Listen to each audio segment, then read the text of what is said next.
Welcome to Discovery Watch with John Kaiser. I'm your host, Jim Goddard. Welcome back to the show, John. Jim, glad to be back. Now Corp announced a scandium offtake deal with Traxys last week for its Elk Creek Niobium project in Nebraska. Should we be paying attention to Elk Creek? Jim, the Elk Creek deposit is an important potential source of niobium for the United States. It's in Nebraska. It was found decades ago. It is a carbonatite underneath farmland. Dave Hodges' group stitched the land claims together and promoted it as a rare earth project during the rare earth bubble. But it is primarily a niobium deposit. And Mark Smith, after his Molycorp and Mountain Pass project blew up a few years ago, decided to adopt the company Niocorp and has been a major source of financing for it. They have pushed it through feasibility study. There is a plan to develop an underground mine at about 2,700 tons per day. It has a capex of about 1.1 billion US with a operating cost of $180 per ton. And it's supposed to have three outputs. The primary one is supposed to be niobium. A secondary one is scandium. And a third one is titanium dioxide. So the titanium dioxide is such a small percentage of the revenue profile that it is inconsequential. It has a very complex flow sheet, but they expect to get 92% recovery for the scandium content, which sort of runs between 60 and 75 parts per million. Now that's relatively low. These Australian projects such as Cleantech's Sunrise and Scandium International's Ningen project, they are running in the sort of 300 to 600 parts per million or grams per ton, so about 4 to 6 times, 7 times higher grade than the scandium that's in the Elk Creek carbonatite. In fact, ironically, there is 4 times as much thorium in the Elk Creek carbonatite than there is scandium. Thorium runs about 300 parts per million, and it is a radioactive element for which there unfortunately is no use because ages ago the powers that be decided that uranium should be the nuclear energy fuel because it can also have its byproducts used to make nuclear weapons, which you can't do for thorium. But thorium is still a radioactive waste product. But this is Nebraska. This is Trump land.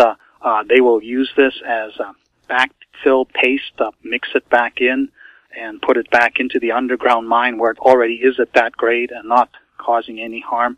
So long as they have good handling for it while they're processing it, that should not be an issue for the development. The issue that's a problem is that the feasibility study indicated a net present value of about 1.7 billion US using an 8% discount rate, and it had an internal rate of return of just under 22% for a 32-year mine life. And they used $40 a kilo for ferroniobium, which works out to about $260 a ton. But in order to make this work, they used $3,500 a kilo for scandium oxide, which the company, for some strange reason, calls scandium trioxide, presumably acknowledging that there are 3 oxygen atoms for every 2 scandium atoms. And $3,500 a kilo is a very high price. In fact, it's selling right now for somewhere between $1,000 and $2,000 per kilo in sort of relatively small batches coming out of China. So this deal with Traxys is interesting because Traxys has agreed to sell for the sporting equipment and the aerospace industry 10 tons of scandium oxide per year.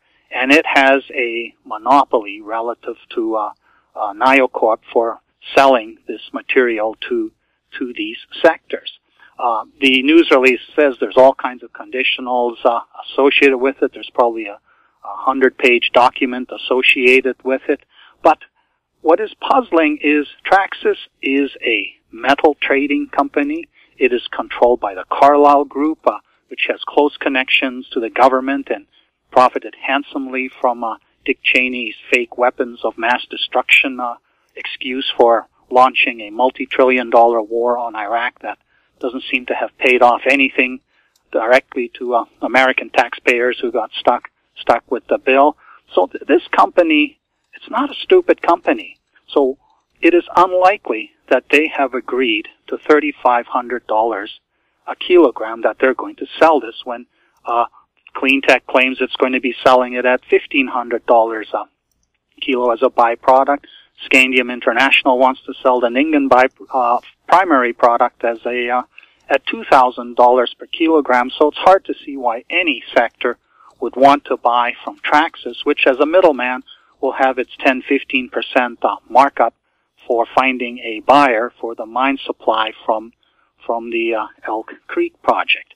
Now, when you go into their 900-page technical report, you will find a sensitivity table which shows what happens when you sell the scandium byproduct at around $2,021 a kilo, roughly the same as Scandium International. The NPV collapses to $624 million, and the IRR is 13.7%.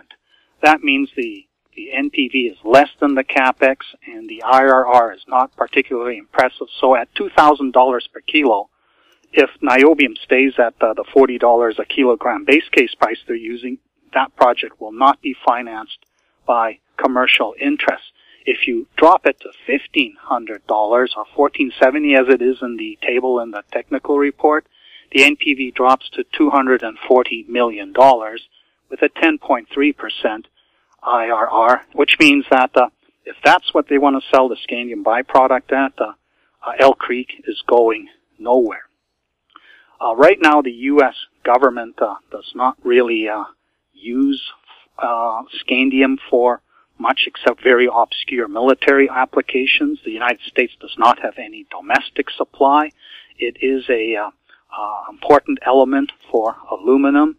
The Soviets used it when they during the Cold War to build their aircraft, but they're not doing anything anymore either because the only mine that supplied it was basically a money loser that operated in order to supply the government with its strategic needs for the military. And that project, Softivodi, is in the Ukraine, which the Russia has annexed part of the Ukraine and is working on annexing the eastern part, but I'm not sure that mine's going to come back into production any time soon. What makes NioCorp's Elk Creek project worth paying attention to is not the scandium, because at the current niobium price, the mine actually needs a higher niobium price. Right now, 85% of the world's niobium comes from the Araxá deposit in Minas Gerais in Brazil. It sits partly underneath a grand old hotel that operates as a spa. In fact, there's hot springs still active there, which is the reason the hotel was built there. It was only in the late 50s that Araxá was recognized as a massive carbonatite, 500 million tons, with a 2.5% niobium grade, which is substantially higher than your typical pyrochlore system in a pegmatite or something like that elsewhere in the world.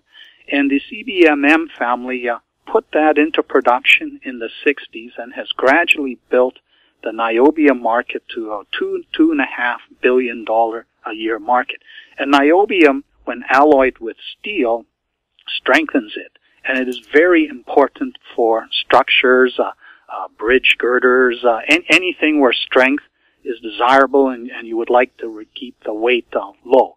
It obviously can't compete with aluminum scandium alloy in the transportation sector because steel is always going to be substantially heavier than aluminum. But if Trump ever gets going with his infrastructure renewal, there will be a lot of niobium required to rebuild a lot of these structures. Now, this shouldn't be a problem because the Araxá can be scaled to produce at whatever level the world needs. But Brazil itself may not be the most stable country in the world. Right now we have an election underway where Jose Bolsonaro is the front runner to become the new leader. And this guy harkens back to the sort of military dictatorship days, is actually running on a ticket of being a thug and saying it was good what the dictators did in the past, and you elect me and we'll clean up this country, we'll get rid of all the corruption, we're going to drain the swamp. But basically the same sort of lines that Trump used to get himself elected, except in the United States it's not so easy to turn into a military dictatorship, whereas Brazil has only had sort of 20 years of not being a military dictatorship. The Brazilian stock market has rallied with news that Bolsonaro is leading against Fernando Haddad, who is the new stand-in for Lula, who's sitting in jail right now for his own corruption crimes, because they see him as business-friendly, and he's going to privatize more of Brazil's national government-controlled operations and perhaps clean up the permitting obstacles that country exists. However, this guy also has a history of having nationalistic, socialistic type things of let's nationalize these things for the security of the country. And so you have two potential negative tracks evolving in Brazil. One is that the government actually is harmful to private sector interests and starts nationalizing strategic interests and perhaps increasing the price of the niobium, even though there was deals done with the Europeans, the Japanese, and the Chinese to secure supply for, I don't know, maybe eternity at a stable price so that they don't need to worry about prices all over the map.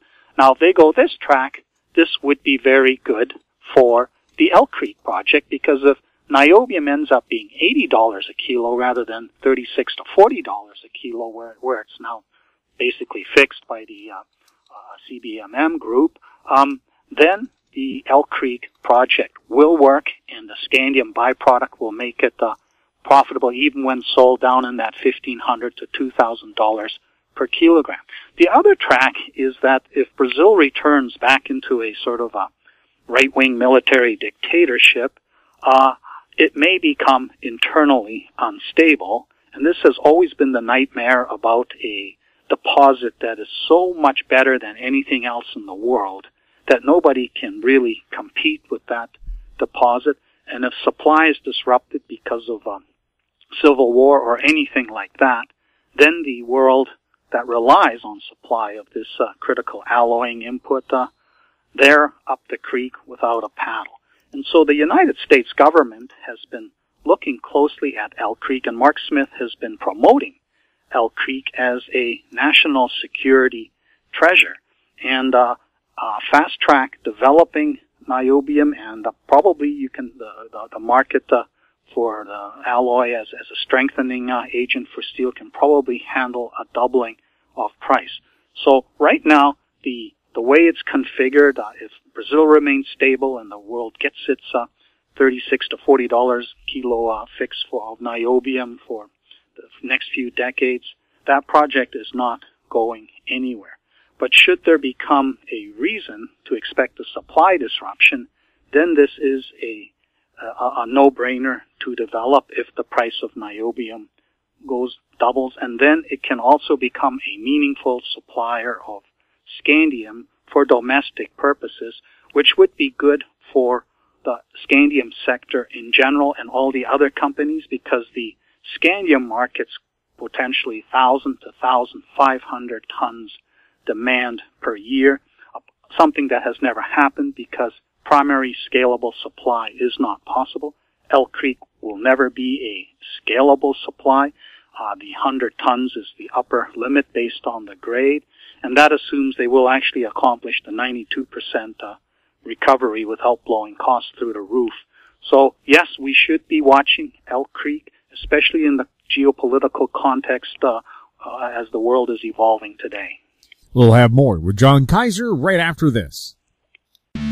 I'm Greg Johnston, CEO of Carl Data Solutions, an industrial Internet of Things company that provides big data solutions for monitoring critical infrastructure. Carl Data offers machine learning and predictive analytics features through our cloud-based applications to deliver key asset-saving operational insights from massive amounts of data. Carl Data trades on the CSE, symbol CRL, and the pink symbol CDTAF. For more details on Carl Data, please visit carlsolutions.com.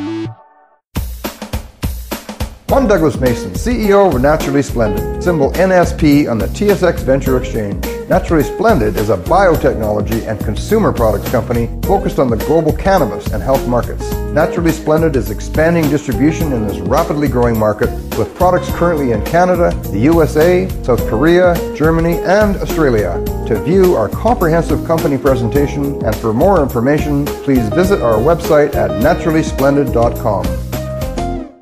Welcome back. We're speaking with John Kaiser.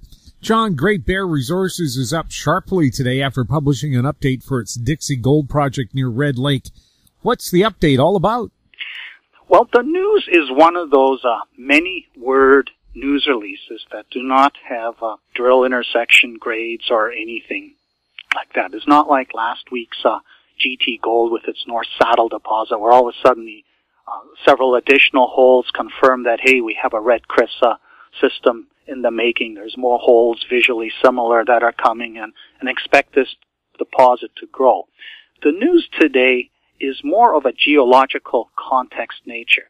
They've got a 30,000-meter drill program underway. It's going to be involve around 150 holes. It'll carry right through 2019. Rob McEwen and McEwen Mining provided $6 million of the $10 million financing that was done about a month ago when the first discovery hole was announced.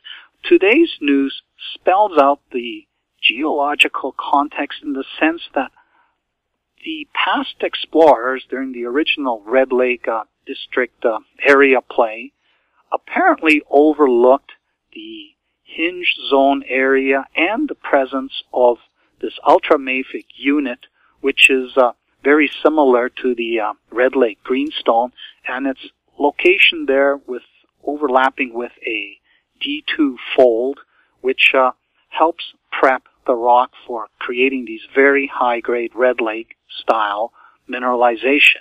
And Red Lake has coughed out 30 million ounces in its lifetime and is still going strong. And Great Bear has staked all this area. There's several meters of overburden, so there hasn't been outcrop. And so the summer work that they have done has confirmed to them that, wow, we're looking at a whole new untested area. All the work has been on what they call the Dixie zone limb. That's the eastern limb of the D1 fold, where 100 holes have been drilled by past operators. There is mineralization there, but it is not of that high-grade nature that we see in the Red Lake camp itself. And so the hole that caught the market's imagination earlier was wandering down into the fold area using geophysics to tease it into visibility, drilling it and snagging the 100 gram per ton plus gold mineralization. And today's news release simply reaffirms that we have a geological context to pursue this, and the chances of this being more than some little 400,000 ounce pocket are significant. And that's why the stock, which does not have a lot of stock outstanding, it's breached $3 today. It's the kind of stock that can become that eye-popping double-digit winner, which the market so sorely needs these days, of like companies with hundreds of millions of shares outstanding, which, yes, in market value increase, it is significant. But since retail investors just typically own small numbers of shares, they'd rather have something go from 20 cents to $20 than say something go from 20 cents to just $2 because of the large number of shares outstanding. So today's news release is a geology news release, and it is meaningful for those people who understand what makes the Red Lake District tick. And the conclusion being drawn from it is that the Great Bear's Dixie project could become something very substantial over the next 12 months.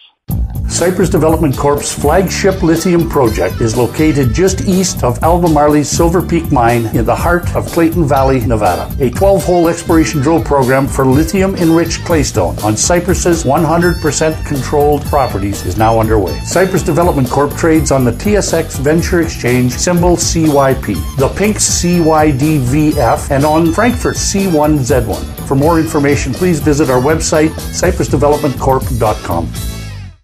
MGX Minerals is revolutionizing the new energy economy with patented lithium extraction technology, replacing traditional solar evaporation using low-cost, low-energy nanofiltration. The first system of this paradigm shift technology is currently being commissioned. MGX Minerals trades on the CSE, symbol XMG, the OTCQB, symbol MGXMF, and Frankfurt, symbol 1MG. For more information, visit our website, mgxminerals.com. Welcome back. We're speaking with John Kaiser. John, Nevada Exploration published a long update this morning about Southgrass Valley, and the stock is up modestly. Is there anything really important in this news release? Nevada Exploration, Inc. has published, similar in the way that Great Bear did with its Dixie project, a geological context news release. There are no assays or anything like that in it, but what the geological description is telling us is very, very positive development for the company. They started drilling at the end of September. The first hole they targeted at the southern end of a 15-hole grid that runs about 4 kilometers north-south and several kilometers wide. And they hit disappointment right away. And this was like deja vu, because back in 2014 when McEwen Mining was bankrolling Nevada Exploration's Grass Valley project at the northern end of the valley, they also had a great golden groundwater anomaly. They picked a spot that looked like it was a gravity low where it might be closer to surface and perhaps be a system where hydrothermal activity had decalcified the lower plate. But when they drilled it, all they got was upper plate tombstone and a lot more gravel cover than they had expected. And that was a huge disappointment. It was in the midst of an awful bear market, and McEwen Mining decided to pull the plug and walk away, and eventually that caused Nevada Exploration to crash and burn. So the company comes to life again at the southern end of the valley with the Southgrass Valley project, a nice golden groundwater anomaly with a great geological context based on geophysical interpretations and sort of extrapolations of the surrounding visible geology. But it is a blind target under gravel cover. And so this first program is designed to tell us, are we even in the right rocks? And there were in the southern end, there's a couple of volcanics mapped as popping out of the gravel cover. And the volcanics you don't really want, because they are in that area, they're around 30 million years old, which is sort of similar to the age of the Carlin-type mineralization wave. But the volcanics themselves don't carry any mineralization. And what they drilled was a granitic intrusion, which apparently is Jurassic aged, and which is 150 million or so years, 100 million years old. And what's interesting about that is this is actually good news. They didn't intend to hit this. They thought they were on the edge of some sort of intrusion based on the magnetics, and they wanted to hit lower plate rocks because the golden groundwater anomaly pretty much starts just to the north of this. But hitting this granitic intrusion is important because all the big systems, such as at Cortez Hills with the Milcanian stock and in the Gold Strike area of the Carlin, there's another big stock. These intrusions came up. They did not carry any mineralization, but they domed the overlying upper plate, lower plate assemblage, and the bending that creates a brittleness within those rocks, which makes them more conducive for fluid flow. So having something like this at the southern end is very promising. When you go to the south side, you actually have lower plate rocks outcropping, and they've been explored in the past by groups such as Kennecott, and they don't really have any gold mineralization in there. So that area to the south of this stock is pretty much dead. But that's where the gold in groundwater methodology came in, systematic sampling of the valley. All of a sudden, there's something there on the other side.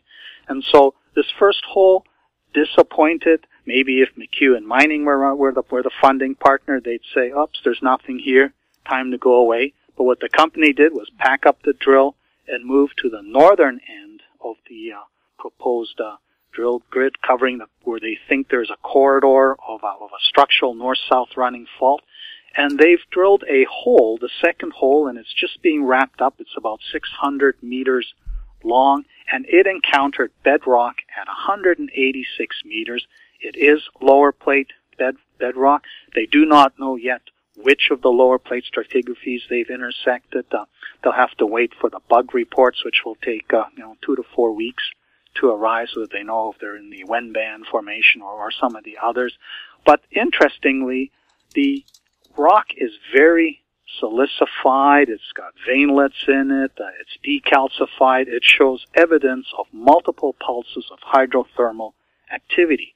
If you go 1,000 meters to the west, to the Goodwin Butte, this rock also shows some alteration, and the Carlin Pathfinder elements are about 3 times the background in the area, but the rocks are relatively boring, and you step 1,000 meters to the east, and all of a sudden, you're in these lower plate rocks that have clearly been pumped by a major system. So a key milestone has been reached. There is lower plate. It has been heavily altered. It has been pumped with fluids. They'll have to wait 2 to 4 weeks to get the geochemical assays. The next milestone they want to hear is that they have the Pathfinder elements, the arsenic, the antimony, the thallium, the mercury, all the typical Carlin type pathfinders, confirming that this is a Carlin type hydrothermal system and not just some ordinary geothermal system that isn't really carrying any metals. And because of the way the mineralization, or at least the rock and the core, looks, there's always the possibility that they may have gotten lucky and come back with gold values in this also. But the program they are pursuing is one of vectoring, and this is just the first point. Whatever the numbers are, those are insufficient to tell them where the deposit is. The next hole, they're moving about 1,000 meters to the south into the middle fence, and they're going to drill a hole there, and that will give them a second point by which they can then compare the values of all the pathfinders and start putting together a 3-dimensional model of where are these elements increasing and decreasing, where are we getting away from the deposition center, where are we getting closer. So it takes a fair bit of understanding about the Carlin type geology to read this news release and realize, wow, this is actually really good news. It's the hole that Rob McEwen should have been delivered back in 2014 when he had the Grass Valley North area under option. It would have been an immediate reason to start drilling more holes and stepping out to see where exactly the gold mineralization is. So this again it's an important milestone for those people watching it. It is not a discovery yet. We'll need the geochemical assays to tell us if we're in the right game. And if you recall, across the valley from Twin Creeks, NV Gold also had similar type of hole, and at the end of the day, it turned out that the hydrothermal system was a younger epithermal system that doesn't create the big Carlin type systems. So one has to keep in mind that is still an outcome, potential outcome. But in the case here, we already have the gold in groundwater suite of Pathfinder elements telling us there is a Carlin-style system here. So the risk that this is something trivial and uninteresting, that risk is pretty low. It's a story of how many gold mineralized Carlin-type systems are there in this corridor. And if they end up confirming this is south from the Cortez pipeline area. The structure runs north-south. Everybody thinks controlling structures should be running northwest-south, southeast. So if they do have a significant Carlin-type discovery down here, it is an important milestone for Nevada exploration in general. So we'll have to wait another, probably till the end of this year to get the results of this 6-hole program that they are doing now, which is going to set up much more focused target drilling in the first half of next year. And the likelihood that they will be able to go ahead with that and get it financed just increased today with this press release. John, thank you so much for the update. You're welcome, Jim. I've been speaking with John Kaiser, his website, kaiserresearch.com. I'm Jim Goddard. Comments made on Discovery Watch are an expression of opinion only and should not be construed in any manner whatsoever as recommendations to buy or sell any financial instrument at any time. Archived online at howstreet.com. Discovery Watch is a production of How Street Media Incorporated.